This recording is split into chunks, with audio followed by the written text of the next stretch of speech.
So we have been supportive of the efforts to rebuild Cline Avenue. I just wanted to point that out. You know, the one of the strains of logic is that you want that kind of traffic coming through your communities because they patronize local businesses. But it sounds like you're saying it's not the kind of traffic you really want. It really isn't, Jed. You're right.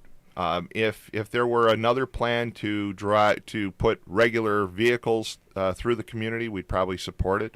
But semi-tractor trailers, tanker trucks, dump trucks, flatbeds with steel coils, unfortunately, those drivers don't stop and patronize local business. They're not going to go to Keith's or Whiny Beach Cafe, or they're not going to stop at Chris Love and get some fudge, or go to the Hoosier Theater, or go to Walhalla Ice Cream, which we're going to talk about in just a minute.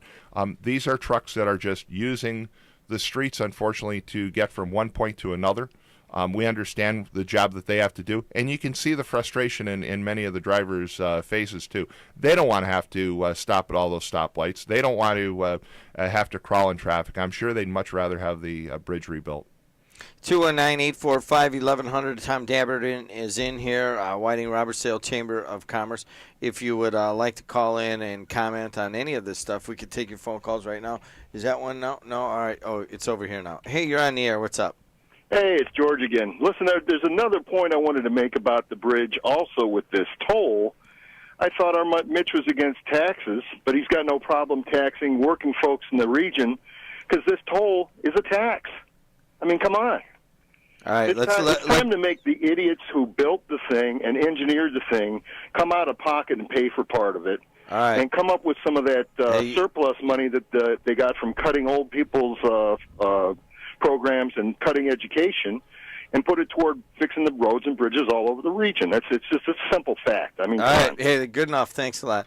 Thinking about making it a toll road. Is there any position from the chamber on that? We have not had a board meeting yet to take a position. However, I can tell you that the caller has a very valid point.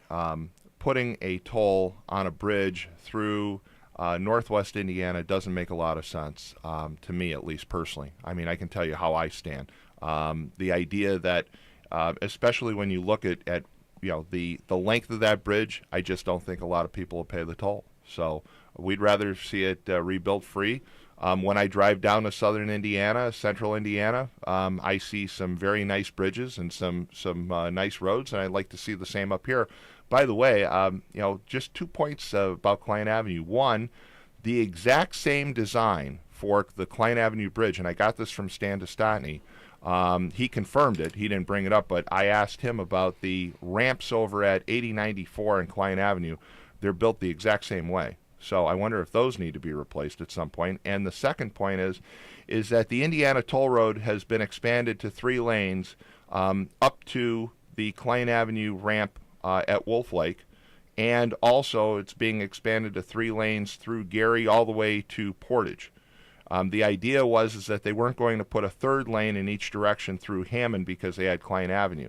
Well, with Cline Avenue closed, does that mean now that they have to go and add a 3rd lane in each direction to the toll road? And if they do, I'm sure the cost would be hundreds of millions of dollars and a whole lot more than fixing the Cline Avenue Bridge. 219-845-1100. Let's take a phone call. Hey, you're on the air with Tom Dabertin. Hey, if they put a toll, won't that back traffic up worse than it already is? You would think so. Because I'm telling you, traffic getting into Whiting, if you're coming from anywhere south, it's horrible. There's trains going through the mills, every 15 minutes. And if you get caught by one of those, you could be there for a half hour. All right, man, thanks a lot. I want to extend that. I don't know how Whiting and Robertsdale, if you guys have addressed this as a chamber, but we were on the air. I don't know if you were aware. I was on the air with Lonnie Randolph and Linda Lawson, and they had that closure of the plant, and all the contractors left. It was just the contractors. Employees stayed, and there were no evacuations in Whiting or Robertsdale. But there was still a massive amount of traffic that kept being called in here. There was. I had one person tell me that the traffic was backed up along 129th Street at Calumet all the way back to White Oak, which is about a mile. And again, BP had an incident. They handled it extremely well. They always do. But it emphasizes the need for better better traffic movement in that area. And again, Whiting Robertsdale has become, and is becoming a fantastic community. It really is. With all of the, there's $100 million being invested in the community on new parks and recreational areas. And when you look at the community, we have the Oil City Stadium, we have the pavilion at Wolf Lake, we have the pavilion in Whiting Park. We have all of these improvements. We have one of the nicest downtowns in the entire area. We have very nice, quaint homes, quiet streets, new construction on new residences in both Whiting and Robertsdale, and then you drive all of this traffic through the community that, again, is not the type of traffic that you normally want to have come through a community. These are semi-tractor trailers. I saw one semi one day.